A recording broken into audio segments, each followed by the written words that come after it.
Alright, welcome to another episode of Menu Heroes Digest. I'm your host, Steven.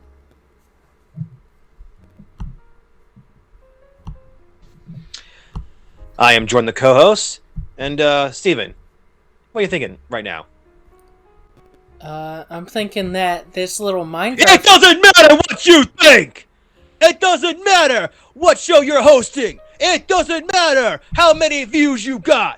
Cause you can't smell what The Rock is cooking! Oh. Sorry, I had to... I just... We got a special story for you later this episode, so stay tuned. The very last one. So you're going to have to suffer through us talking about nonsense till we get to the important story.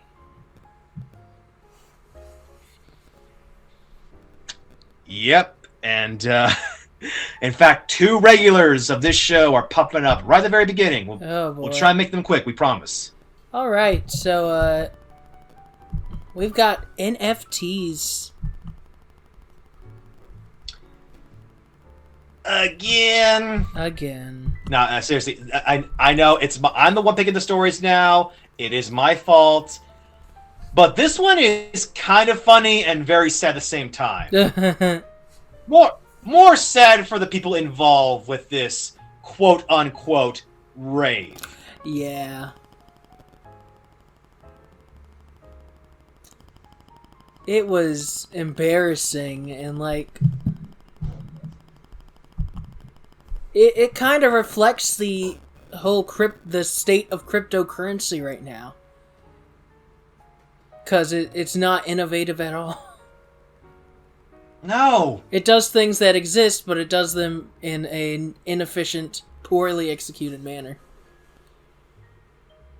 Alright.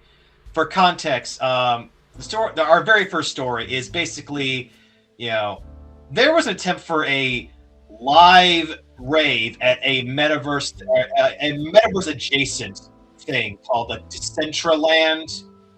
Basically, a bunch of crypto bros and NFT bros were like, we're all going at this rave. We're all showing off our NFTs and our own avatars and listen to music that are connected to the blockchain. And the avatars are the most bland looking. Guys, it's the age of VTubers. This is the age of Fortnite. You've got to step up your A game. Especially when, not only Second Life has been doing this kind of thing for decades, at least 20 years, I think. Yeah, I remember Second Life being a thing when I was in high school. Oh wow. Yeah, and the effects didn't look that great, but hey, it was the first of its kind, and you could at least move around and dance, and your avatars were more colorful, and you could change them around a bit. This, I see one guy with a weird goggle. I see an eye patch. I see one dude with a beard and glasses. And again, it's I see so much better in Steam, demos for Steam only games or the very cheap stuff out there. This is yikes. And can we talk about the music? Oh my god, I didn't even hear the music. That's the thing. It's I first didn't know that was music. I thought that was just a weird copyright free bloopity blop. But no, that's music from a crypto guy that's I got music that's exclusive for the blockchain. You gotta pay this amount of money for this, and dude, your music would be considered incomplete by NES standards. This is not the music they would have. This is a demo for one of the lesser known NES games. Okay, we're trying this out here, but this is just a demo. We'll either pitch it up or we'll just start off from scratch. This feels so cheap. Everything about this feels cheap, yet I know the people behind these have all spent at least a few $1,000s on each of these different images and art pieces and music, and that's, again, you gotta laugh at this. Oh my god. That's why I had to send it to you when I saw it. And the guy who released this on Twitter, like Alex Moss, big NFT enthusiast, like NFT, bro. It's like he doesn't understand the NFT, bro. Yeah, it looks he doesn't understand that nobody thinks this is cool. Like, he really thought this was gonna be this is gonna be it, guys. This is the first glimpse of what you're gonna see in the future. Crypto and like blockchain raves, live raves at our Decentraland and everything. I mean, if this is what the future has, man, we're screwed.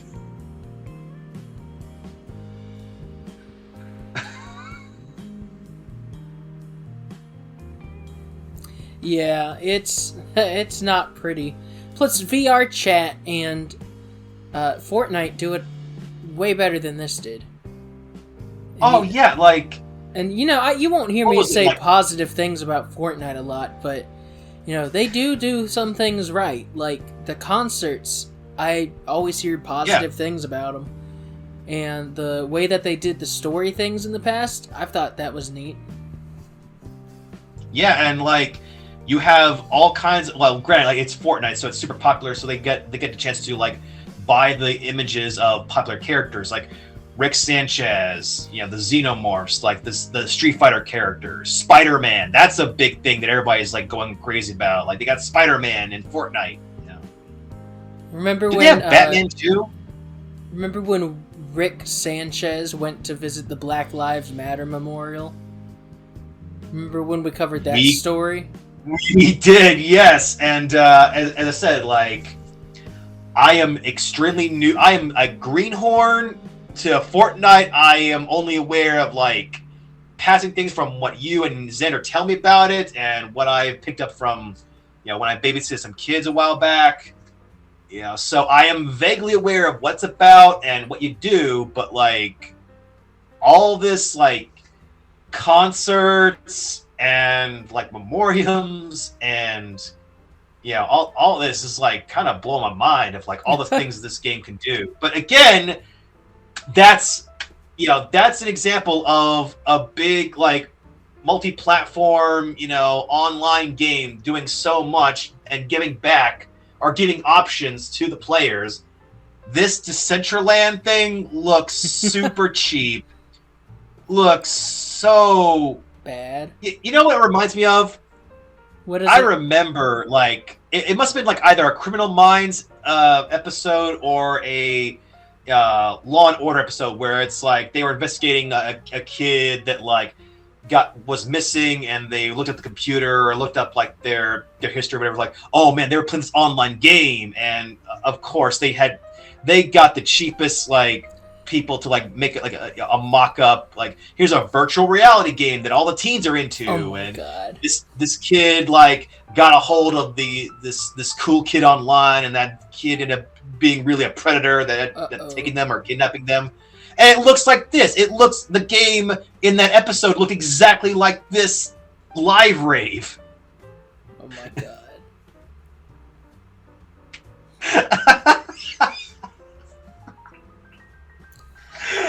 Oh, wave of the future, baby! Way of the future. Wave of the future! Oh, man. Alright. So, if you guys will remember from last week's episode and from, everyone else on YouTube who covers gaming news, Microsoft bought Activision, or at least is still in the process. I don't remember if it's been approved or not. But... What? Bobby Kotick. I'm sorry, Steven, I have short-term memory, so I couldn't remember what happened last week. Oh my God. So, there was a quote-unquote fireside chat meeting that was supposed to reassure employees of Activision Blizzard about the future. It was supposed to last half an hour and only lasted 10 minutes. Kotick showed up 7 minutes late, and then he finished the meeting early.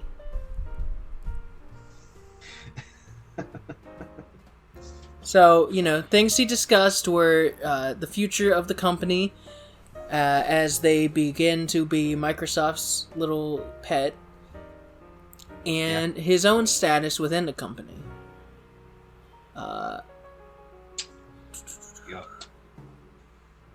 There was...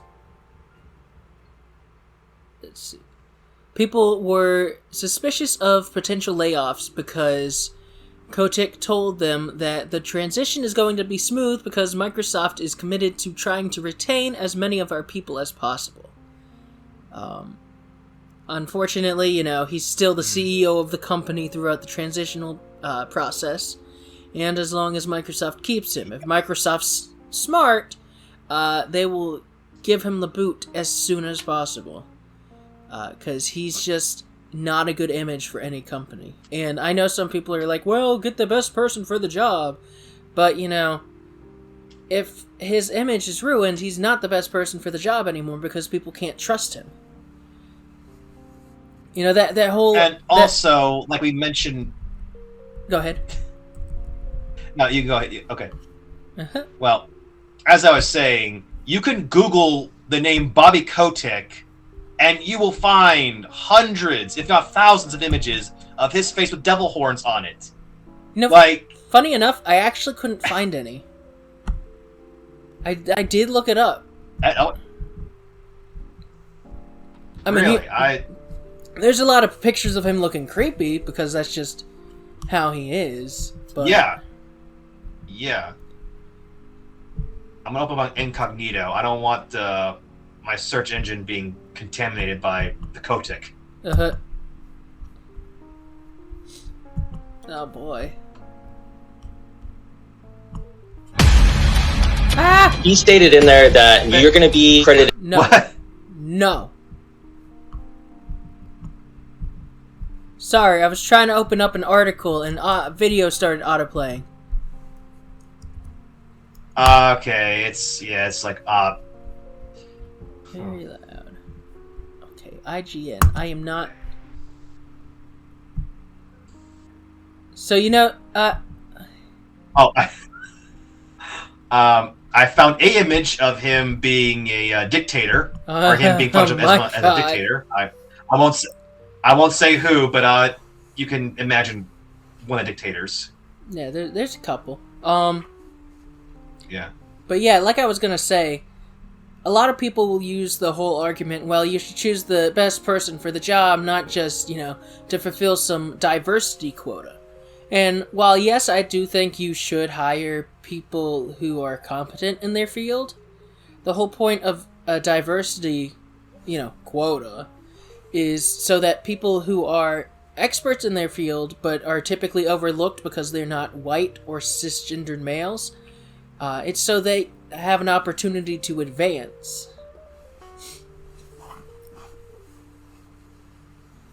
I mean, yeah, hire people who are qualified, but also... try to even the playing field some. But also, when, several there's, several workers' unions and, several employees at Activision and Blizzard have all signed petitions for him to resign. A lot of people want him gone, and just him still being, this is in the article we found, some employees for Activision and Blizzard saying they're optimistic about Microsoft buying the company, but are saying Bobby Kotick himself, he is the reason they are wary and concerned with him still being around, and are hoping that once the transition period is over, that Microsoft will let him go. Fingers crossed. Yes, so it's and again, him being both late to the meeting and early to leave, that right there does not show a prominent leader. That does not show leadership material. Now, granted, I'm sure that he has his own reasons for not wanting to stay very long, because it's all anyone's talking about is the constant strikes going on, the demands from workers and not alliances for him to resign and everything. There has been so much drama around both companies in general, but around him too, that, like, yeah, obviously he's not going to stick around and talk about that. They're not going to bring up those issues, but like in terms of trying to like, stick around to like show some leadership, show like business as usual, or trying to like we'll weather through the storm. What's going on? No, he doesn't show that at all because the guy doesn't really care about Activision or Blizzard. He just cares about money. And you could say that a lot about other CEOs, but you can just look at it. Like you could look at the history of so many like smaller gaming studios that have been bought up by Activision, that have been wiped out, have been let go of because because a sequel to one of their games did not perform as well as the previous one, and he's just been like, well, sorry, but we got we're a big company, we gotta like cut, we gotta make slash funds some way, so we'll just destroy your entire studio. We'll make sure some of your employees switch over to another one of our more important studios. Our Call of Duty stuff. We'll make sure those are always well staffed, but we don't need the rest of you. So it's kind of ironic that Activision themselves would eventually be bought up by a bigger company. Yeah.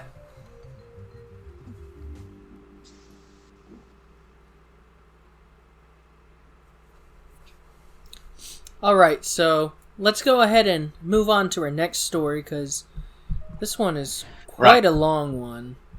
Yep.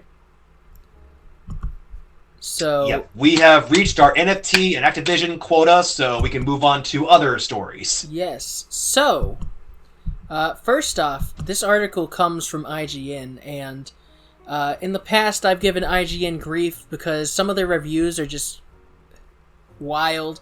Some of their news articles are just, poor journalism. They just don't like water, Steven. They just don't water. Water just bothers them.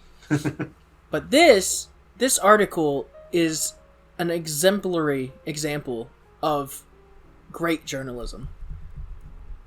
They've done all the work to try and provide an in-depth look into the situation that the developers at Ward B have faced. So for those who don't know, Ward B they're a small indie studio who's designing a game called Oceanic. Yep. My god, I cannot talk. Alright. Anyway, so part of that involves creating weapon designs.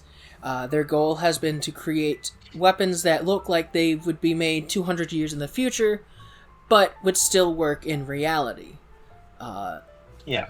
So that is already, that's already pretty neat. So, yeah.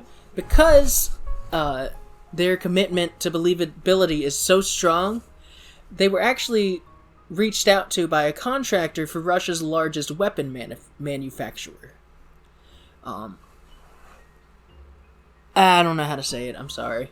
We'll call them K-Concern for short. So... Yeah, my Russian's not that great, so... So, in particular, it was their, where's the name of the gun? Of their Mastodon shotgun. Yeah. And they wanted to turn it into, like I said, a real-life shotgun. For the studio, that would be amazing because, it would mark the first time a video game gun had been turned into a physical mass-market model. Not just like a plastic toy that's mass-produced, like you'll see Fortnite guns in Walmart, for example. And for a studio that is so small and does not have formal funding or financial backing, this would have been huge because they would have gotten advertising out of it, and all that the Concern company wanted back was for their branding to be on the gun in game. But then, oh my god, that's so cute. Sorry, Russell just cuddled up with his little stuffed animal, and it's so adorable. Aww. Anyway, where was I? Right. So, they had been in talks about a deal, but it sort of just never went anywhere, so Ward B assumed, they decided not to go through with it. Maybe the higher-ups didn't respond positively to the pitch. But then, let's see. Okay, well, so in August 21st of 2020, the company announced the MP155 Ultima. And, the Ward B noticed that it looked extremely similar to the shotgun they had designed.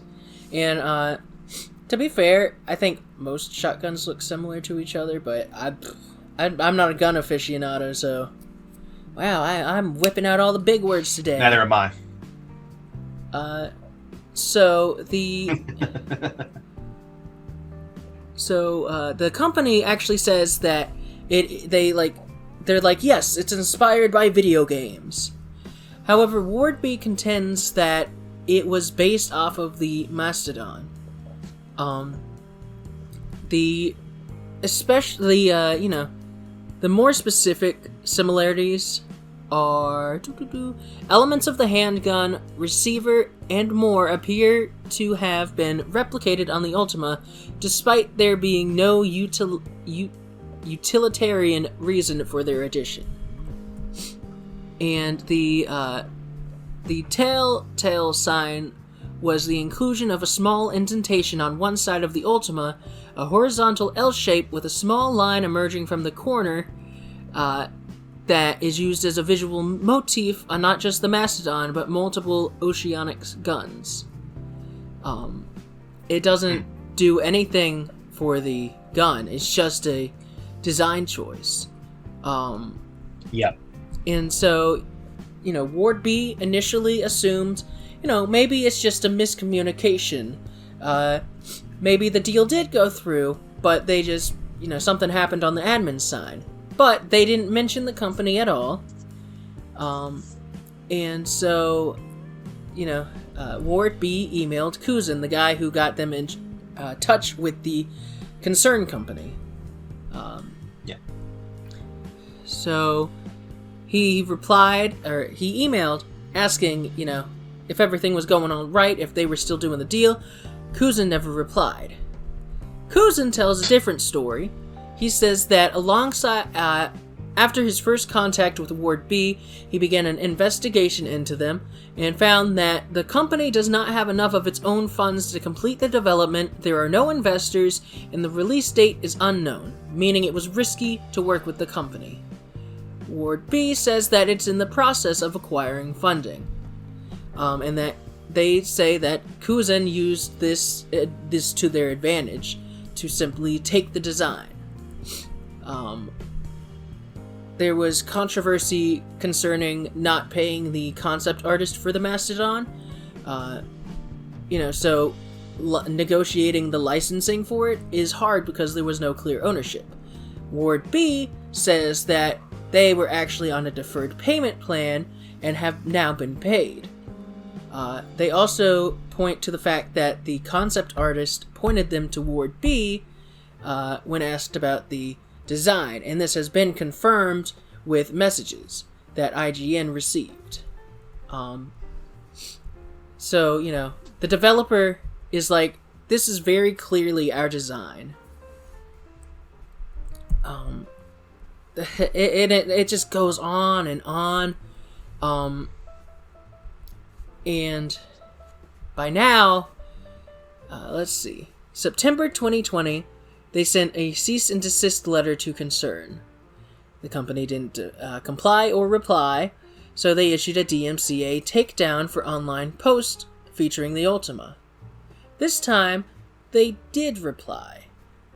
They asked that the orders be withdrawn, insisting that the design had been entirely legal. They asked for proof of their ownership of the Ultima's design, and Ward B says that they sent it, but that the IP department never replied.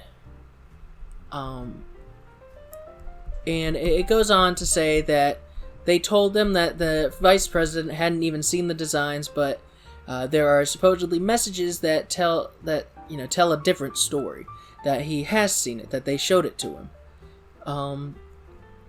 And then Kuzin contacts another artist, asking him to basically copy the design of the Mastodon. And there's renders where they basically just slapped the Concern logo on it and called it a day. And all of these things, Kuzin and Concern did not respond to questions for comments. And then it gets even worse. Okay, so first off, the Ultima sold for $1,700, which I guess is typical for a gun, but whatever. Yeah. The big issue is that Escape from Tarkov? Yeah, Escape from Tarkov is a shooter game that added the Ultima, a fully branded Ultima, into its game, probably as part of a licensing deal with Concern. Now, this was kind of a blow to the morale of Ward B, because people are going to see the guns, they're going to see Tarkov, and they're going to see Concern's gun, and they're going to be like, oh, hey, this is their original design, and Ward B is not getting any credit for it. And it's like, they feel like they're making something, and then it's just being taken by some corporate bigwigs. And at this point, they have given up on any formal legal case, which is unfortunately smart, because they aren't located in Russia, so filing any official legal action would require them to be present in Russia, and they do not have the money to do that. So instead, they're focusing on being activists to try and stop this kind of practice, this kind of, like, I guess, idea poaching in game development, because you do see it with a lot of indie studios. They'll like develop a unique concept, and then somebody will just yoink, and they won't get any credit for it. And yeah, that was the short version of the story, my dudes. Like, yep. This is a long read, and I will try my best to remember to link this article in the description, because this one really does need to be read. And like I said, it's a great piece of journalism. It is. It's pretty good. As I said, I prose around through Kotaku's website for information and for most of our stories, but this one from IGN, even though this went back last year, even stuff started happening in 2020, this was fascinating, and there's still updates and still stuff going on, and my main comment is this is probably Ward B, probably best not to go anywhere near Russia or even anywhere in Ukraine with all the stuff going on right now. I'm saying it was such timing for us to discover this story, all while what's happening in Ukraine and what is happening in Ukraine? I haven't heard anything. I'm going to try my best to just do the abridged version of it. Uh-oh. So Ukraine, even though they've been a satellite state or a satellite country, they've been caught in the drama because they are right next to Russia. But so Russia has constantly played or has constantly used them as a pawn. Obviously they've made Ukraine put some of their nukes into Ukraine. Just think of they could easily aim it at any of the UN forces or anything. Yeah, either us or any other nations part of the UN. Yeah, pretty much. But overall, Ukraine doesn't like Russia, or hates that how Russia keeps manipulating their politics or manipulate their country. And a vast majority of them would love to join up with the ally with the UN. Would like to join up with the EU.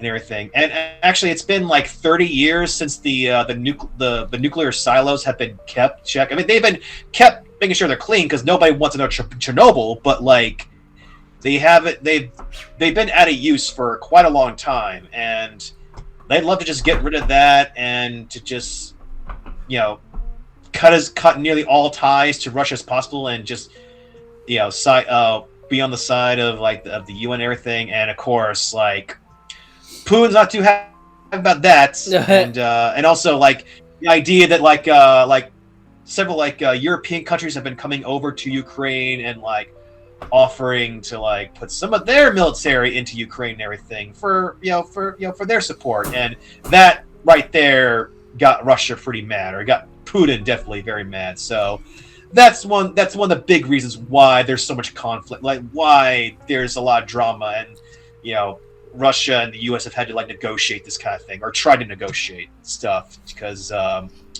this I mean, yeah, it'd be stupid if this is the reason that World War III would happen, but it's possible, dude. Yeah. It'd be another thing to add on to. Like, we already weren't dealing with a worldwide pandemic. We are already dealing with like several like food supplies issues, and you know, just overall shipping issues with like, you know, several things going on. And so yeah, let's add World War III to the whole thing. Let's add like a potential nuclear war to the whole fiasco. Why not? Yeah. And climate change. We can't forget climate change. You know, I mean, you know, some of our elected officials can, but we can't. Winter didn't really start until this month, at least in Virginia. Yeah. It was in like the 60s in December. Yep. And like, I know for some places that's not weird, but for Virginia, that's pretty odd. And then like last week we got a big snowstorm, and we might have another one this weekend. And I'm like, no, I don't like the snow. It's cold. It's cold. It's wet, and it gets everywhere. People make fun of Anakin because he's like, okay, wow, that's annoying. They're like, the whole I don't like sand line. I'm like, but I agree, I don't like sand. It's rough, it's coarse, it gets everywhere. What's that meme of heartbreaking, the person you hate the most that makes a good point? Oh, I don't know. I don't. My brain went to that for a second. Just obviously Anakin's done some terrible things. Obviously, like, you know, slaughtered men, women, children, and everything. But sand kind of sucks. Yeah, I'll at least agree with them on that. Anyway, yeah, I've been told by somebody that there's a high chance of it snowing Friday and Saturday, or Friday or Saturday at least. So. All right. Well, then let's go ahead and get a move on. Because I just remembered I still have to record a Menu Heroes episode, because I recorded one tonight with Xander. Oh, it was going to be fun. It was a Minecraft escape room. One of them I saw on Facebook, so, you know, it actually worked. The other I made from scratch, and it sort of worked. He broke it somehow. And then, wouldn't you know it, the screen wasn't being captured. I was not happy. Man, I am. I'm sorry, man. If only we could go back in time to a simpler age, where N64 was all the rage. Doodaloo, doodaloo, doodaloo, doodaloo, doodaloo. That was a noise. Talking about Ocarina of Time. Yes. So. I was. Oops, wrong picture. Okay. There we go. All right. So, this past Friday. No, was it this past Thursday? This past Thursday, Banjo-Kazooie was added to the Nintendo Switch Online library. It was, yes. And with it, there were some fixes to what's up? Uh-oh. No, I was just saying, like, overall, it played pretty well. I do have some control issues for certain mechanics to it, but we'll get to that another time. Or, yeah, it's a minor issue that does kind of hurt the experience of the game, of at least the online version of it anyway. But overall, still, I love Banjo-Kazooie. Still a very important part of my childhood, and I'm glad to at least be able to chance to play it again. All right.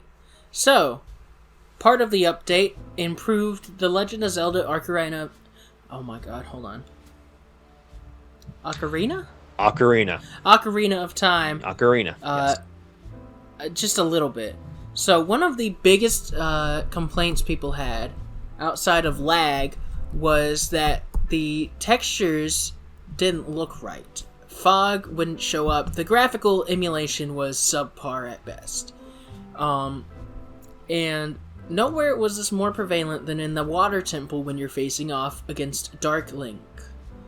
Yeah. In the original, the water is reflective, so like, the buildings and the tree is reflected in it, and there's a foggy atmosphere, and the whole thing just sets a mood.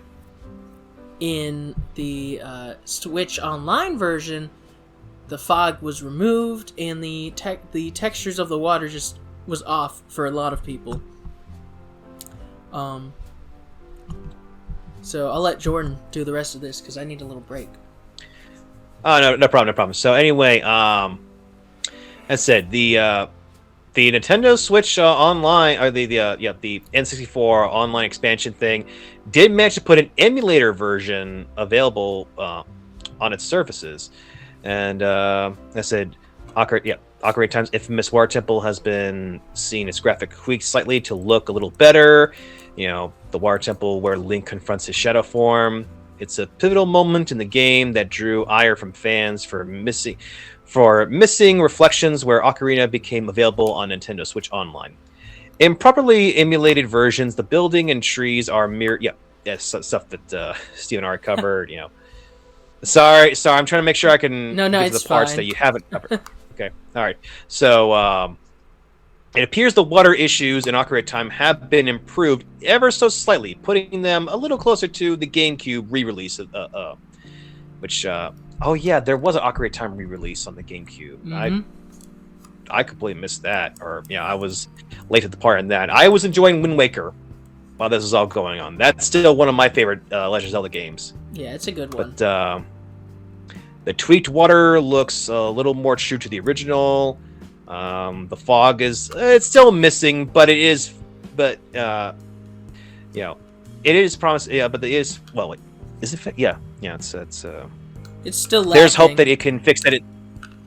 They can fix that in the future. Is what they're trying to say. So, to me, I think the water was the most important thing because, didn't the fight require it helpful that you could see what was going on in the ceiling, right? I don't remember exactly, but I do remember, it was definitely important for setting the mood, and Right. People don't like it when you take out anything because. They're just, they like complaining, but it did feel broken. I it looked broken. Yeah. It was,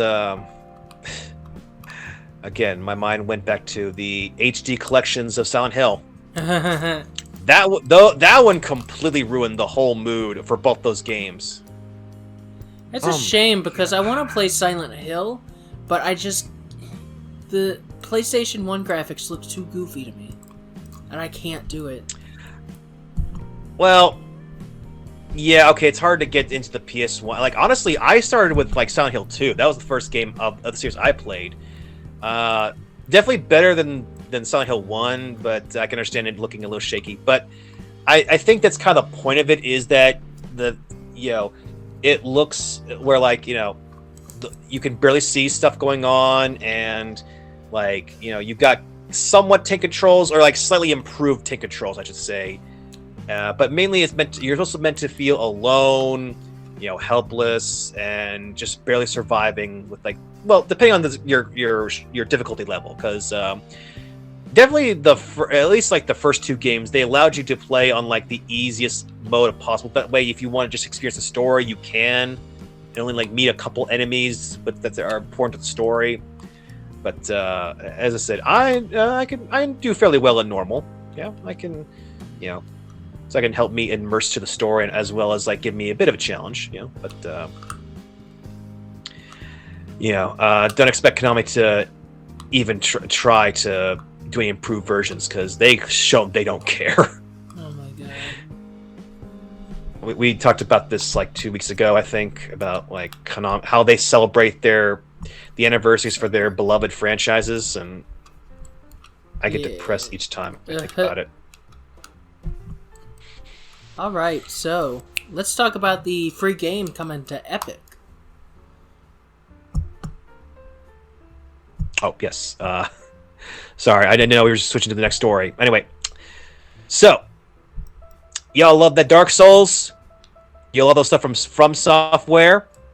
What? Well, little known fact, the game franchise that From Software was once known for was Armored Core, which was a pretty fun like mecha suit, like a battle mech, video game series, and actually like oh man, I struggle with the name, but basically the creator of Demon's Souls and Dark Souls got his start by getting involved in, I think, the third game in the Armored Core franchise, or maybe the fourth. Like he was involved with that franchise, but eventually he got a chance to do his twist on the fantasy genre, and as you see nowadays, like there's like it's impossible to escape the Souls-like games nowadays.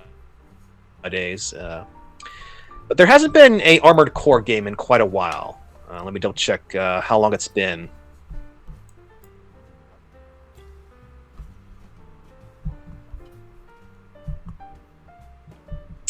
Yep, the last game was 2013, Armored Core Verdict Day. Wow.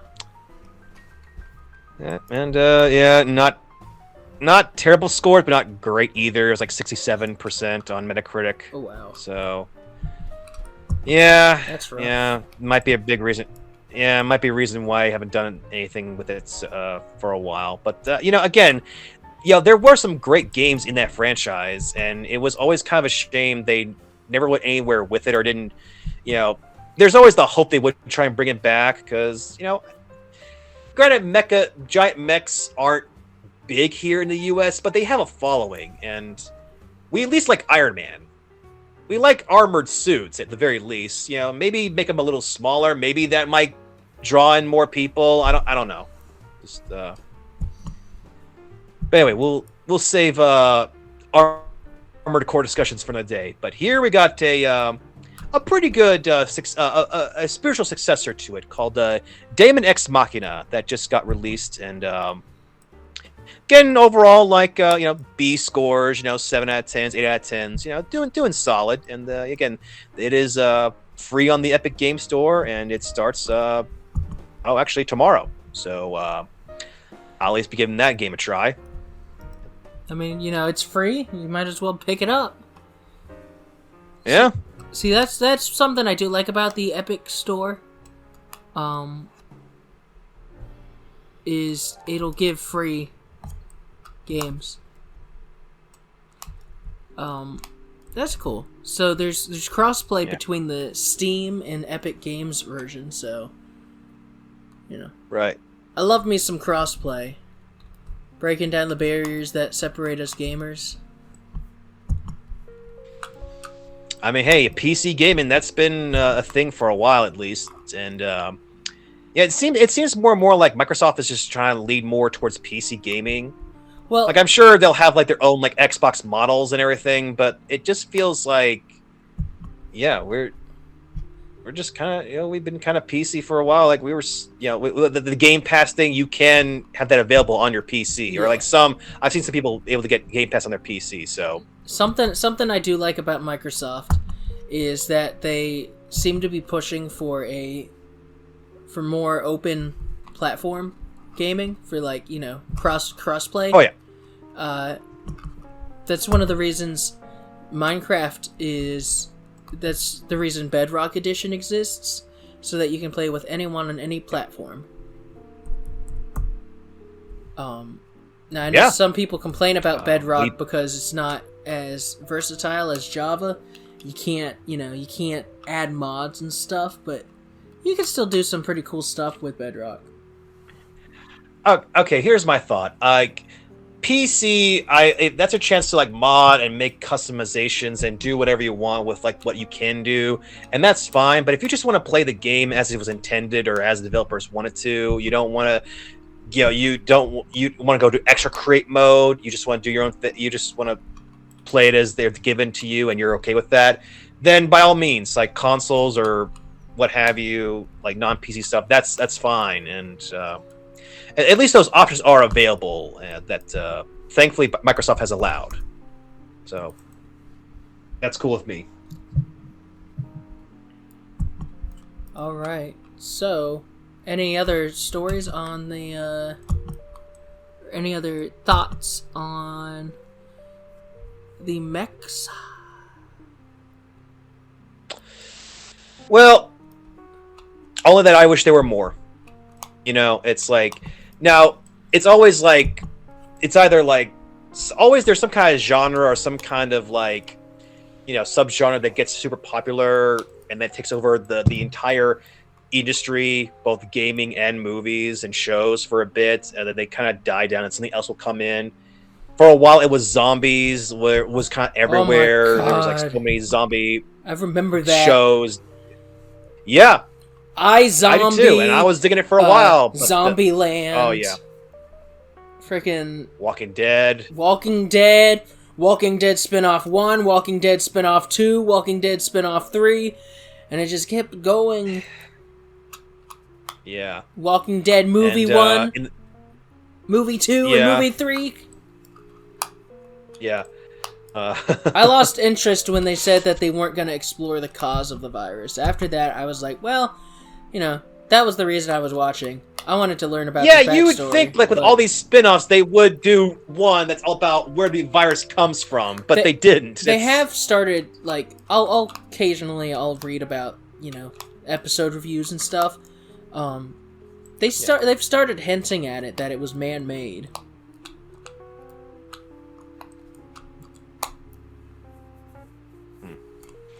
Darn, I was hoping it was to be aliens. I mean, not really, but, it would have been a cool twist. So, anyways. Talking about aliens. What I was going to say with that is that I do remember in the 90s, there was mechas and giant mechs for everything. Mostly, of course, anime, obviously. And but there was a lot of video games based on mechs. The Armored Cores were one of the big ones. Square Enix had its own version, I think, Front Mission or Frontline, I think. There was Blast Corps by Rareware. They did, like, robots that could just destroy buildings or whatever, or just, like, they were the demolition mechs or whatever. That was kind of a fun game. But anyway, yes, 90s was mech central. Giant mechs nearly everywhere. And after a while, it was like, okay, this is kind of getting boring. Yeah. Boring. Yeah, this is getting tiresome. Now I'm like, oh, man, I wish I'd had at least, like, a few, Yeah. Front Mission is the, I kind of miss them now. Is the Square Enix game. Okay, so it is Square Enix? Okay, alright. Cool. It was made by Square, but, they're Square remember... Enix now, so. Same thing. Wait, okay, fair enough. All right. So, now we can finally move on to whatever Roblox is, or who's causing trouble on Roblox. All right. So, this is fun. This story has everything. It's got Roblox, it's got YouTubers, it's got bullying young people with racism and homophobicism. And sexual harassment, yay! And it's got California courts involved. All right, so Benjamin Ruben Sim Simon has been banned from Roblox. He led an in-game cyber mob to harass the younger players with racist and homophobic slurs. There was also sexual harassment. Yay. So, Simon has been banned, and the ban is issued by a California court. And it's, like, at least a couple years long. Because he has made terror threats against Roblox. Originally, in November of last year, he was being sued for $160,000 in damages, and it was decreased to the low amount of $150,000 damages. So, he has agreed not to gain access to the platform. He also agreed not to make false statements about the game and its employees, and he has promised not to go near its offices or post and republish false threats of terrorist activity relating to Roblox. Because he allegedly made on Twitter a message that was alluding to a possible terrorist attack at the Roblox Developers Conference in San Francisco in October 2021. And that caused the event to be delayed and forced them into a temporary lockdown. And yeah, he has also been ordered to remove any of his YouTube videos that violate the court order. So, Roblox, fun for kids? Hey. I mean, Roblox has, there's some shady stuff going on, from what I've read about, they, encourage, some of their more gullible, users to create new content free content for them and all. But at the same time, it's no company should have to go through so much harassment, so much, vitriol especially from just some guy on YouTube or Twitter or whatever. This guy tried to hit all the boxes. He's gonna be racist, he's gonna be sexist, he's gonna be homophobic. I'm surprised his transphobe wasn't on the list, or maybe they just forgot to put that on the article or whatever. But this guy sounds like a real piece of work. Yeah, and it's a shame because Xander likes using Roblox. He likes playing on it, and while I do think it's shady that Roblox will use its basically use its small its younger user base to create free content, I do think it does help develop some important skills that will help those kids in the future. It helps encourage creativity. But it is also kind of shady. It's like a content mill. That said, good on them for banning him. Bad on him for being a bad person. And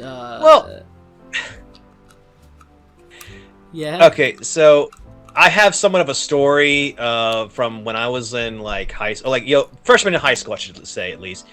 So this is back in the 1900s. Oh man, you're old. back when we had to ride a horse.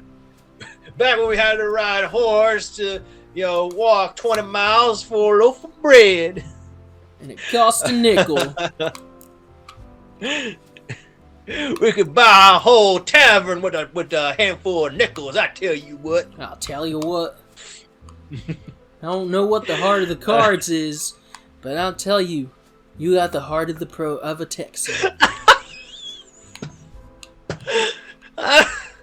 Was that Mia said that, or was somebody else? We have our little private little friend group chat thing, and somebody said that. I think a couple of us have sent that by now.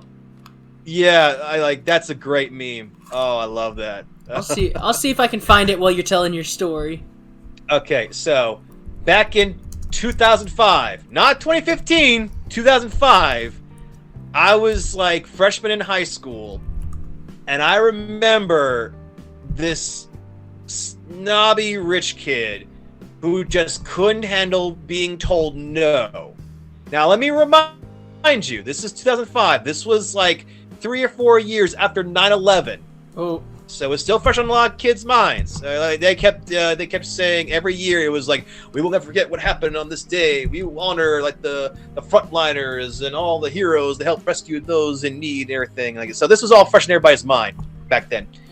And so this rich kid, she could not handle being told no when like she was asked to like, I don't know, either pay like, honestly, we don't even remember what she was doing. We just remember the long tirade she went. It's like, you can't tell me what to do. You have no idea how much influence I have. I can come here with a bomb in here and I can blow it all you up and no one will stop me and everything. And she was banned. She was banned from our school because she could.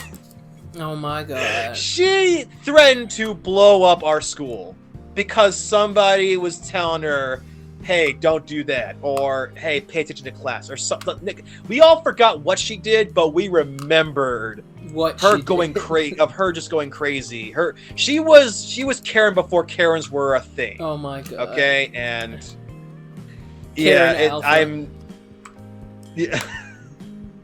Karen like version 0.05, I think, back then. But it's like, back then we knew, okay, threatening or talking about a bomb threat is a pretty big deal, and that's something that will get you to serious trouble. So now, granted, maybe like this is just my experience, and maybe other people have not gone through this. And again, it's been it's been 20 years since 9/11, so it's like some people might not see bomb threats or buildings blowing up as serious as it used to, but we learned that day that we just don't even joke about that kind of thing, because because she got hers. I'll tell you what, we never saw her again. I'll tell you what. All right, so here's the meme. I found it. Oh wait, it's really tiny. Let me blow it up. Dang it, Bobby, why'd you make me tiny again? Thanks, Hank. You really taught me a lot about propane and propane accessories. And I'll tell you what, young man. I don't think I know what a heart of the cards is, but I know for certain you've got the heart of a Texan. It's been forever since I've seen King of the Hills, so that voice was terrible. Yeah, it was slightly better than mine. I practice. I'll promise to practice. No, do it. You have to do it now. Dang it, Bobby. That boy ain't right. I tell you what. Wearing them MAGA hats. Oh my god. Causing all kinds of trouble, Alright, so... I would hope Bobby Hill would not get into the MAGA crowd, but there's a guy at work who looks exactly like Bobby Hill, who is super into Trump, who's obsessed with everything Trump does, and it kind of ruined the Bobby Hill character for me, because that guy looks so much like him and was super into Trump. And it just, again, I can't look at Bobby Hill the same way because of that guy. Do you smell that?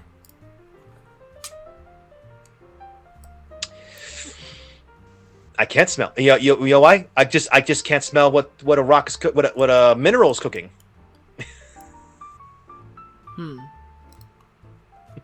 I guess we're gonna rumble. We're gonna tear your face off. Because we stay hungry. We're bringing the smackdown. We're bringing the pain. Alright. We're bringing it to you live. The Rock. ROV, The Rock of Virginia. No, Don't, man. Dwayne does not need that on his name. So as you can see, I just took this picture from IGN. This is another IGN article. So, right. Dwayne The Rock Johnson is 49 years old. I'm gonna send you my favorite picture in a minute. One more. You keep talking. I'll send to you. So he is going to be in a video game adaptation. He will not tell people, but there will be an announcement this year. Apparently, this is not the first time he's done a video game movie. In 2005, he did a big screen adaptation of Doom. And as you might have guessed, it was terrible. 18% on Rotten Tomatoes. I remember that movie. Ooh, it didn't even earn back its budget. No, because it was not a good movie. Was that movie made by Uwe Boll? Was that one of the Uwe Boll movies? I have no idea. Gonna be completely honest with you. Alright, I'm looking up right now. Okay, so, alright, so, wait. It's directed by... Okay, it was not Uwe Boll, it was... Okay, I'm gonna really butcher this name, but he butchered the franchise, so I don't care. Andrzej Barkowczak, I believe is what it was. So, yeah, and while the idea of like a team of like soldiers on Mars trying to investigate like an abandoned space station and finding all kinds of monsters and everything, it's not a bad idea to take for the franchise, but it's like anybody with eyes would have had Dwayne "The Rock" Johnson be Doomslayer. He should have been Doomslayer. Who was he? He was like the Sarge. He was one of the guys who was turned into, like, because the games they had the possessor turned soldier gods you gotta fight. He became one of them. It was like I think it was Carl Urban who was Doomslayer. He became like the de facto Doomslayer. His name is Reaper. That's never what. Yeah, like this movie had Dwayne Johnson, it had Carl Urban, it had Rosamund Pike. It had a bunch of names and stars to this movie, but all kind of wasted, honestly.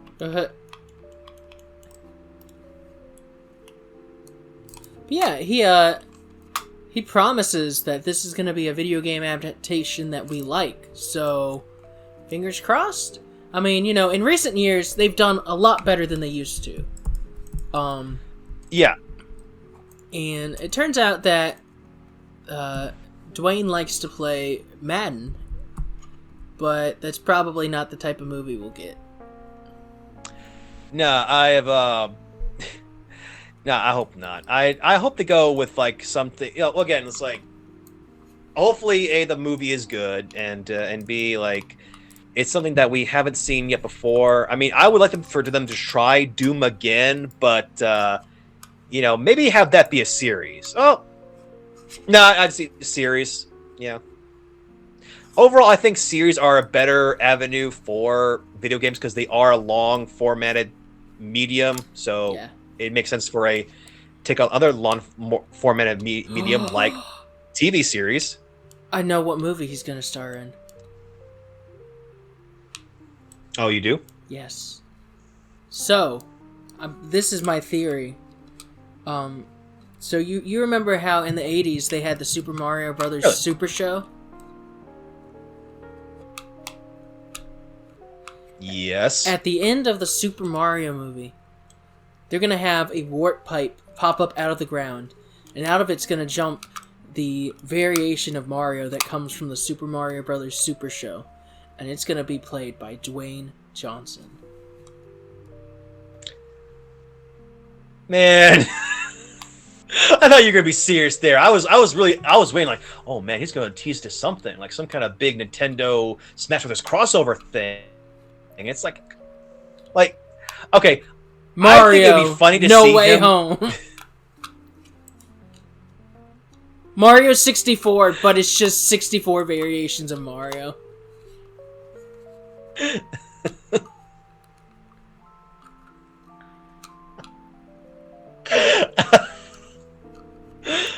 Okay, now my brain just went to like the Bob Hoskins Mario, the Super Mario Bros. Super Show Mario, the live action regular Super Mario.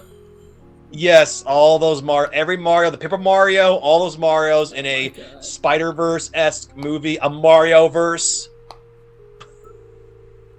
Oh my god. And then just Wario is there, and it reveals that he was an evil version of Mario the whole time, which I think that was kind of always sort of canon, but they'll make it official this time. They'll say, no, he's the evil Mario. I mean, that's what he's supposed to be. He's supposed to be the evil Mario.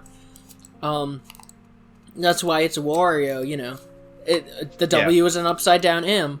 I think Waluigi's name is funny because a lot of people just assume that they took the Wa from Wario and they're like, oh, Waluigi. Because, he's a reflection of a reflection. But his name actually translates to Bad Luigi. Yeah, because I think Wa is the word for bad in something like that. Yeah, in the original. Okay. Dwayne Johnson was in that movie Pain and Gain. A while back with Mark Wahlberg. You ever seen that movie? Nope. It's kind of a story based around different stores in Florida, because there's all kinds of crazy stories going on in Florida, and it was kind of a mishmash of them.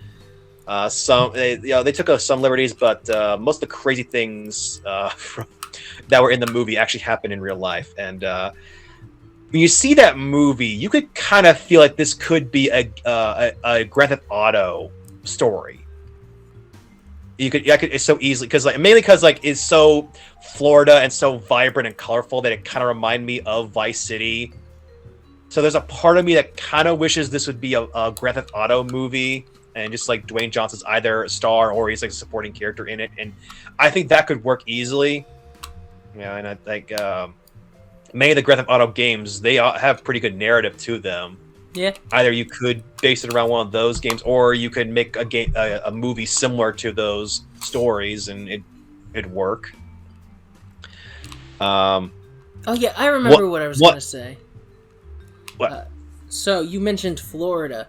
So here's a fun fact about why all the crazy stories come from Florida. It is because the way public records are kept down there, like every single crime is public record. In a lot of states, there's certain crimes that just, they aren't made publicly known. In Florida, right, everything is available. So that's why you get all these crazy headlines, because all the crazy crimes, they're publicly available to know. They're public record. There we go. That's the phrase I wanted to use. I mean, I can believe that. Or certainly every state has their own fair share of crazy stories. New York and California, as much as they try to sound like they've improved or have evolved since the 70s, there's all kinds of crazy stories that we don't hear about, that they find a way to hide on the surface. I have a fun fact about those two states, but it's not safe for this channel. Before you were going to mention your story about Florida, or you mentioned about the reasoning for Florida's crimes, I thought you were going to do a joke answer and say, oh yeah, all the warp pipes are open up in Florida, and all these kinds of mushrooms are going around everywhere, and everybody's acting crazy. That's where I thought you were going with, and I would have played along, or kind of played along with. Your answer makes sense. It's cool. It's cool. Anyway, what were you going to say before I so rudely interrupted you? Well, nothing. It's just like I think one of those popular speculations going around of who Dwayne Johnson could be and what game he's talking about is God of War, and I think he would look. You paint him in white, get the markings. He would look like a pretty cool Kratos in live action. I could see that. Now, granted, he was in a movie based on Greek mythology that was not very good. His version of Hercules, or whatever the Hercules movies. There was a couple of Hercules movies that came out years ago. None of them were good. But I think his was even worse. I won't get into that. It was directed by Brett Ratner. Same guy who did the third X-Men movie, and overall is kind of is pretty much a creep, a sexual predator. Oh my god! Yeah, so that's why you don't hear about him anymore. And that's a great note to end the podcast on. Yeah. Just say no to Brett Ratner. Stay away from him. Yeah, thank you for joining us today. I hope you enjoyed listening to us talk and talk and talk like we usually do. Oh yeah. If there's ever anything you guys want us to cover, all 4 of our viewers, then, let us know down in the comments. And as always, we wait, what? I was say we at least get like 7 or That's 11 That's true. viewers. That's okay? true. All right. Um, Don't forget about them. yeah. I won't. Make sure to like, subscribe, all that jazz. And until next time, stay cool. Unbelievable!